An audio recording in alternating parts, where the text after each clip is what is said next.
Fala galera, bom dia, graça e paz a todos, que Deus os abençoe.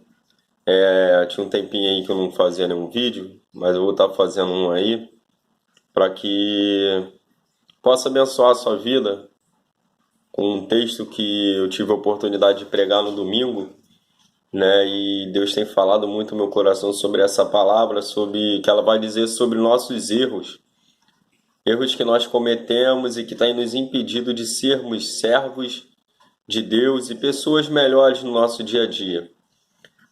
Para não perder muito tempo, né? Porque eu quero fazer um vídeo curto. A palavra ela está no livro de Mateus, capítulo 7, e o verso é do 1 até verso 5. A palavra é bem conhecida, ela vai dizer assim, ó: Não julgueis para que não sejais julgados, porque com juízo com quem julgardes sereis julgados, e com a medida com que tiverdes medido vos hão de medir a vós. Por que reparas tu no argueiro que está no olho do teu irmão, e não vês a trave que está no teu olho? E como dirás a teu irmão: Deixa-me tirar o argueiro do teu olho, estando uma trave no teu olho? O verso 5 vai dizer assim: Hipócrita, tira primeiro a trave do teu olho, e então cuidarás em tirar o argueiro do olho do teu irmão. Uma palavra, como eu falei, bem conhecida, né? Muitas pessoas já usaram, já falaram essa frase: olha, não julgueis para não ser julgado. Todo mundo conhece essa frase e realmente é uma boa verdade, porque toda vez que você julga alguma pessoa, você aponta, tem até uma história, né? Quando você aponta um dedo para a pessoa, tem três, né, te apontando, ou quatro, dependendo da posição que você vai fazer no dedo, mas realmente, toda vez que você julga, você acaba apontando para si mesmo também. Porque todos nós somos passivos de erros, somos seres humanos, pessoas que podemos errar. A questão não é o errar em si. Como eu falei, somos humanos, podemos errar. A questão é como lidar com nossos erros. Como tratar dessas coisas que têm nos impedido de ser servos de Deus e pessoas melhores, como eu falei no dia a dia. Isso não serve só para o crente, isso serve para o ser humano. Errou, tudo bem. O importante agora é acertar. A palavra, né, fala sobre o julgar, né? Como eu falei, toda vez que você julga, você é julgado. E da mesma medida que você julga, você vai ser julgado da mesma medida. Ou seja, se você é enérgico, o seu irmão, por causa de um erro ou com outra pessoa, certamente Deus ele vai olhar para você e vai te julgar quando você errar, na mesma medida que você agrediu o seu irmão. Um belo exemplo está no Pai Nosso, que é: perdoe as nossas dívidas, assim como nós perdoamos os nossos devedores. Ou seja, Deus ele está te ensinando ali na oração modelo do Pai Nosso, que é: se você quer ser perdoado, você precisa perdoar aquele que te ofendeu.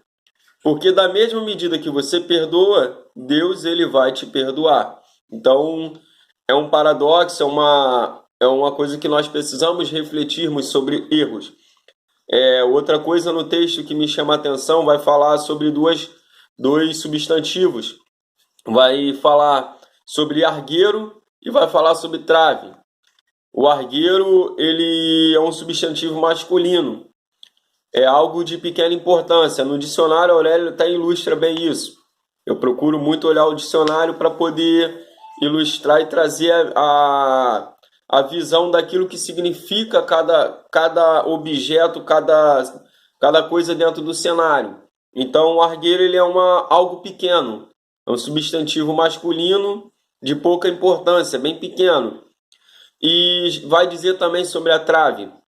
A trave já é um substantivo feminino de construção, um vigar, um pilar, uma coluna, ou seja, toda vez que a gente fala em argueiro, a gente vai lembrar de algo pequeno. Seria um cisco. Toda vez que a gente falar em trave, vamos ver que é algo maior, algo grande, ou seja, algo mais notável, algo mais visível. mais interessante disso tudo é que na palavra vai dizer por que você repara no argueiro do olho do irmão e não repara na trave que está nos seus olhos. Ou seja, a gente começa a entender aqui nesse texto que nós temos um problema muito grande, um problema de visão. Quem já foi a um oculista para poder fazer um exame de visão, você vai reparar que lá o oculista ele vai pegar e vai colocar umas letrinhas, umas que vão aparecer bem de longe, e você tem que ir repetindo, tapando um olho, tapa o outro, e você vai repetindo. E vai botar umas de perto. E geralmente, no caso do oculista, a gente tem gente que vai ter facilidade para enxergar de longe, outros vão vão ter facilidade para enxergar de perto. E nisso é aplicado a medida, ou seja, o oculista vai receitar o óculos que lhe convém, se é para enxergar de longe, né? Ou se é um óculos para enxergar de perto, para uma simples leitura, que às vezes tem gente que enxerga pouco de perto e necessita colocar óculos. E é nesse tema que eu vou entrar. Esse texto vai ilustrar bem isso, que nós temos uma grande dificuldade em enxergar de perto. Ou seja, nós conseguimos, como o texto diz, enxergar um cisco no olho do nosso irmão, ou seja, ver os erros que são poucos, que são sem tanta importância do nosso irmão, e esquecemos de ver aquilo que nós mesmos cometemos. Às vezes a mesma coisa, ou às vezes coisas piores. E infelizmente nós temos essa deficiência. Nós conseguimos e somos bons para olhar aquilo que o irmão está cometendo. Mas aquilo que nós seres humanos erramos, nós não conseguimos enxergar. Eu separei um texto que no Salmo 19, verso 12, o salmista vai dizer assim: quem pode entender seus erros? Aí ele vai declarar: expurga-me dos que me são ocultos. Ou seja, eu vejo uma pessoa perante a Deus, o salmista, ele vai dizer: Senhor, eu não consigo entender meus erros. Eu não sei o porquê, mas eu acabo errando. E uns ele não consegue nem perceber que ele erra. Mas ele declara para Deus assim: expurga-me dos que são ocultos. Ou seja, Pai, Deus, aqueles que eu erro e eu não vejo, que o Senhor tenha misericórdia e possa expurgar da minha vida. E essa frase desse salmista, né, que ele vai declarar para Deus, é muito interessante. Muito interessante porque realmente, às vezes a gente comete erro e a gente nem percebe que errou. E a gente segue a vida. Lógico, ideal seria que a gente não errasse, mas infelizmente somos humanos, somos imperfeitos. Separei também uma outra narrativa que está no livro de 2 Samuel 12, que vai ilustrar sobre isso, sobre o enxergar de longe e o enxergar de perto. Certa feita, Natã, profeta, se apresenta a Davi, e Davi estava num erro muito grande, o qual ele vai botar Urias, seu soldado, na frente de batalha, porque ele se envolveu com a mulher do cara. Ele se envolveu com Betseba. E para que esse erro dele não pudesse vir à tona, ele coloca o soldado na frente da guerra e ele pega e vai... Esse soldado vai morrer e ele vai ter a mulher do cara como esposa. Então, Deus deu uma estratégia para Natã, em que Natã chega para Davi e fala assim: olha, Davi ele também estava passando por esse problema de visão, ou seja, ele enxergava bem de longe, mas ele não enxergava aquilo que ele mesmo estava cometendo. Então Natã vai ter que fazer uma ilustração para que Davi possa enxergar aquele erro que ele comete, mas que ele não está percebendo. Ou seja, Davi estava com um problema de visão de perto. A história é assim, vou passar para você entender. Existia na cidade 2 homens, um rico, que tinha gados, ovelhas, e um pobre. Esse pobre, ele só tinha apenas um cordeiro, qual ele sustentava sua família. Certa feita vem na cidade um viajante. Esse viajante chega até o homem rico E o homem rico, para o receber bem, manda matar o cordeiro do pobre e servir para o homem rico. Quando Natan conta essa história para Davi, Davi ele vai ficar totalmente atordoado. Como pode um homem desse mal cometer isso contra seu servo? Certamente esse homem merece a morte. Davi vai dizer para o profeta isso. Então Natan, cheio da autoridade de Deus, vai dizer para Davi assim: sabe, Davi, esse homem que cometeu isso é você. Você tem tudo o que Deus separou e reservou para você. Você é rei, você tem riquezas, você tem servos que vão ao teu comando, você tem mulheres e você tirou de Urias aquilo que ele só tinha uma. E pior, você é o culpado pelo homicídio da vida de Urias. Ou seja, Davi ele estava com um problema enorme de visão. Um problema enorme, o qual ele só foi enxergar quando a história foi contada como uma terceira pessoa. Ou seja, ele só enxergou quando a história não era com o nome dele. Quando a história era contada, como foi feita a ilustração, citando uma outra pessoa. Logo então, nós podemos entender que Davi ele tinha esse mesmo problema de visão que hoje nós temos. E isso é um erro muito grande e é muito complicado, porque quando nós falamos de cisco no olho do irmão e trave, realmente nós temos essa tendência de olhar para o que o irmão faz e até falar para ele: olha, não faz isso não, porque está errado, está em pecado, você vai se dar mal. Mas nós não conseguimos olharmos para nós e falarmos que nós estamos errando, que nós precisamos acertar, deixar de cometer certo tipo de atitude e errar. Ou seja, talvez se Deus fizer uma ilustração para a vida de uma outra pessoa e conte para você, você consiga, assim como Davi, enxergar o seu erro. Mas se você não vê isso como na vida de uma outra pessoa, você não consegue enxergar. Eu separei aqui uns exemplos e que me chamou muita atenção. Eu separei aqui falando sobre as traves. Qual a trave que tem impedido a sua visão para ter uma comunhão com Deus? A primeira trave que eu separei, isso eu não coloquei na pregação de domingo, mas eu estou acrescentando aqui porque essa palavra tem rasgado meu coração. Talvez essas traves que têm te impedido, uma delas possa se chamar inveja. Aí você vai dizer: Rafael, como assim inveja? A inveja é uma trave que está nas vistas das pessoas e tem impedido elas de ser servos de Deus como deve ser. Talvez você tenha inveja como Lúcifer, que um dia adorava a Deus lá nos céus e ficou com inveja e quis ser como Deus. Então essa trave da inveja tomou a vida de Lúcifer de uma tal maneira até ele ser expulso do céu. Um outro exemplo, também na Bíblia, é Caim. Quando Abel e Caim preparam uma oferta para Deus, a iniciativa foi até de Caim, não foi de Abel. O texto em Gênesis vai dizer isso. Sendo que Caim e Abel preparando as suas ofertas para dar a Deus, Abel separou aquilo que era o de melhor que ele podia dar. E isso deu a Deus, e isso agradou a Deus. No texto, em Gênesis, vocês vão perceber que Deus, em maneira nenhuma, ele recriminou Caim pela sua oferta. O texto vai dizer que ele só atentou mais para a oferta de Abel, porque foi algo mais espontâneo, mais de coração.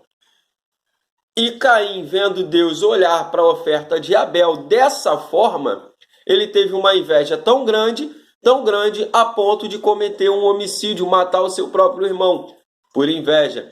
Ou seja, Caim ele não enxergava que ele estava com uma trave enorme nos seus olhos, chamada inveja, que impedia ele de ter uma comunhão com o Eterno. Uma outra trave que eu separei é o orgulho. E eu vou voltar no Davi de novo. Talvez Davi não quis enxergar o erro dele por orgulho. Poxa, Davi já tinha conquistado tudo. Davi agora era rei, tinha homens ao seu comando. E muitas das vezes, quando nós chegamos a um patamar de altura, de poder, a gente começa a ter algumas vaidades e orgulhos que têm nos impedido de tirar essa trave que está nos cegando. Imagina Davi ter que pedir perdão para Urias por ter cometido um erro com a mulher dele. Um rei para um servo. É um orgulho que Davi não quis tirar da sua vida. E esse orgulho fez ele perder a visão, fez ele sair daquilo que era foco da visão de Deus. E o texto vai dizer lá em 2 Samuel que a espada ficou na casa de Davi por longos anos. Ou seja, tudo na vida de Davi passou a dar errado. O filho que ele teve, que ele engravidou Betseba, ele perdeu. Os seus filhos, um matou o outro. Teve um filho que pegou e abusou da sua própria irmã. Ou seja, uma atitude, um erro que Davi cometeu por orgulho, por não querer enxergar aquele seu erro, essa trave o cegou tanto que fez a decadência do reino de Davi. Um outro que eu separei aqui, uma outra trave que pode estar impedindo a sua visão, talvez seja o senso de justiça. Aquilo, não fui eu que errei, não fui eu que cometi. Às vezes você tem uma desavença com o irmão ou com algum familiar e você não consegue, o teu senso de justiça ele é tão grande, essa trave ela te cega tão grande que você para de falar com teu familiar, com teu irmão e deixa que as bênçãos de Deus venham a ser impedidas na sua vida. Você acha que você pode tanto porque não foi você que começou. Porque não fui eu que comecei, eu não vou mais falar com ele. Se ele quiser, me procure e me peça perdão. Não, não é assim. Nós somos cristãos. Nós estamos aqui para servir. Volta a falar do Pai Nosso. Perdoa as nossas dívidas assim como nós perdoamos os nossos devedores. Quer um exemplo? Senso de justiça. Pedro, ao ver Jesus sendo preso pelos soldados romanos, ele corta a orelha de um soldado. E Jesus vai lá e vai restaurar a orelha desse soldado. Porque Pedro achava que por justiça, e que não, eu tenho que me vingar, eu tenho que fazer justiça. Não é assim. Essa trave o cegou tanto que fez ele cometer essa atitude. Então, logo depois, nós vamos ver que Pedro nega Jesus 3 vezes. Você conhece a história? Então, assim, talvez o seu senso de justiça, essa vaidade que entrou na sua vida de não, eu não vou fazer, eu tô certo, tem te cegado de uma maneira, essa trave tem te cegado, que você tem perdido as bênçãos do Senhor. E a última trave que eu separei, que fala sobre, essa é a trave mais corriqueira que a gente vem vendo no nosso meio. Às vezes a trave que está na sua vista é a frase não tem nada a ver. Essa frase não tem nada a ver tem levado pessoas e gente à morte. Morte espiritual e muitas das vezes até mesmo morte física. Pois a Bíblia diz que a pior coisa que tem, né, é quando você bota essas coisas no seu coração. Você acha que o que você está fazendo de errado não é mais errado. Porque você diz que não tem nada a ver. Ou seja, toda vez que você diz que não tem nada a ver para o erro, você está dizendo, isso aqui não é nada, não tem nada a ver, eu erro, todo mundo erra e acabou. Às vezes a coisa já está tão enraizada na tua vida que você coloca essa frase, essa trave chamada não tem nada a ver na sua vida, e isso tem te impedido de galgar coisas no reino. Tem te impedido com que tua vida familiar, financeira, venha prosperar. Então, e esse eu julgo como um dos piores de todos. Sabe por quê? Existe um ditado mesmo popular que diz assim, o pior cego é aquele que vê, mas não enxerga. Ou seja, toda vez que você sabe que está errado, mas você acha que não tem nada a ver, você está se tornando de todos o pior cego, porque você está vendo. Você está munido de orgulho, você está munido de inveja, você está munido de justiça, de senso de justiça, que são as outras traves que eu falei, e tudo isso porque você colocou essa trave chamada não tem nada a ver nos seus olhos. Mas agora, para finalizar tudo isso que eu estou falando, o que Deus quer para nossas vidas é que nós venhamos melhorar, que nós venhamos tirar todas essas traves que tenham nos impedido, que nós possamos fazer como foi feito no livro de Isaías. Isaías, quando teve o contato com Deus, quando morreu o seu primo rei Uzias, que era rei, quando ele morreu, Isaías ele vai assumir uma função de profeta e ele vai ter um encontro com Deus. E logo ele vê os céus abertos. E nisso que ele tem essa visão celestial, ele vai reconhecer o seu erro. Ou seja, Isaías tinha uma trave nas suas vistas. E essa trave se chamava lábios impuros. Ou seja, ele não era um homem que profanava boas palavras. Não era um homem de boa influência naquilo que ele falava. E ele enxergou, quando viu a glória de Deus, que isso era um empecilho para ele estar diante da presença de Deus.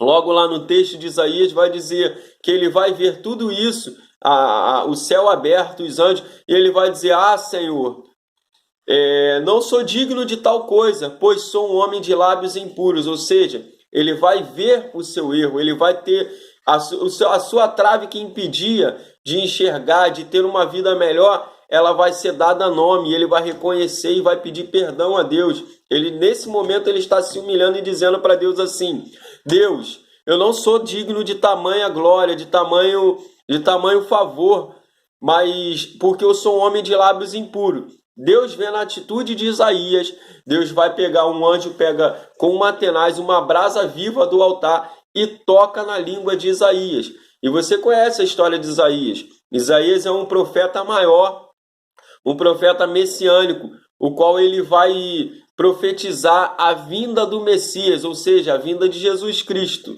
E Deus usa Isaías poderosamente, mas nada disso teria acontecido se Isaías não tivesse enxergado a trave que estava no olho dele e se tivesse se humilhado e pedido perdão perante a Deus. Então, o que eu quero te dizer nessa manhã, nesse dia, é momento de enxergarmos os nossos erros. É momento de tirarmos a trave que tem nos atrapalhado. É momento de olharmos para o alvo que é Jesus e termos uma vida separada para Deus. Que você possa, durante essa palavra, meditar sobre aquilo que você erra. Eu não estou aqui para ficar apontando erros e defeitos de ninguém. Eu estou aqui para poder assim como a palavra tem rasgado no meu coração e eu tenho mudado gradativamente várias coisas, porque Deus faz assim, que você possa começar a enxergar para você, olhar para você mesmo.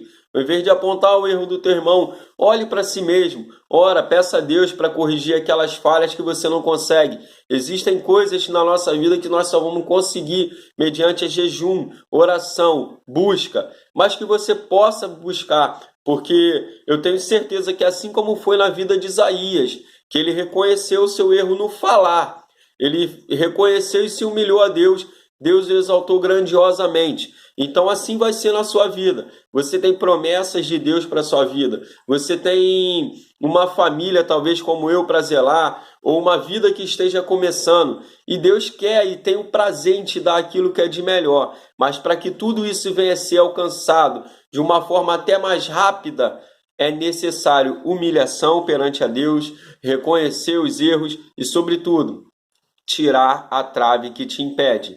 Eu deixo essa palavra para o coração de vocês. Peço que Deus possa estar abençoando e que Deus fale melhor ao seu coração. Que aonde eu não tenha conseguido, com minhas palavras, inspirado por Deus, alcançar, que Deus palestre no seu coração. E você tenha um dia abençoado para a honra e glória de Deus. Fique na paz, tamo junto, é necessário mudar, vamos recomeçar.